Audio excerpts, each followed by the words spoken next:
പുലിപ്പേടിയിൽ പെരുവന്താനം ചെന്നാപ്പാറ മേഖല തുടർച്ചയായി രണ്ടാം ദിവസവും ജനവാസ മേഖലയിൽ പുലിയെത്തി 2 വളർത്തുമൃഗങ്ങൾക്ക് നേരെ പുലിയുടെ ആക്രമണമുണ്ടായതായി നാട്ടുകാർ പറയുന്നു. പെരുവന്താനം പഞ്ചായത്തിലെ ചെന്നാപ്പാറ മുകൾ ഭാഗത്താണ് ജനവാസ മേഖലയിൽ പുലി ഇറങ്ങിയത്. തിങ്കളാഴ്ച രാത്രിയിൽ ചിറക്കോട് സുരേന്ദ്രന്റെ പശുവിനെ പുലി ആക്രമിച്ചു. അക്രമത്തിൽ പശുവിന് ഗുരുതരമായി പരിക്കേറ്റിരുന്നു. അതിനു പിന്നാലെയാണ് ചൊവ്വാഴ്ച നെല്ലിവിള പുത്തൻവീട്ടിൽ ഇസ്മായിലിന്റെ വളർത്തുപോത്തിന് നേരെ പുലിയുടെ ആക്രമണം ഉണ്ടാകുന്നത്. പുലി ആക്രമിക്കുന്നതിനിടെ കയറ് പൊട്ടിച്ച പോത്ത് ലേങ്ങളുടെ സമീപം വരെ ഓടിയെത്തി. പോത്തിന് പിന്നാലെ എത്തിയ പുലിയെ അന്യസംസ്ഥാന തൊഴിലാളികൾ കാണുകയും ചെയ്തു.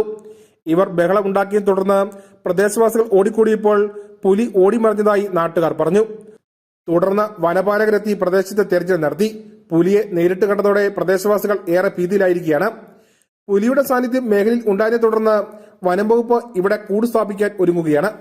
News bureau, Peruvanthanam.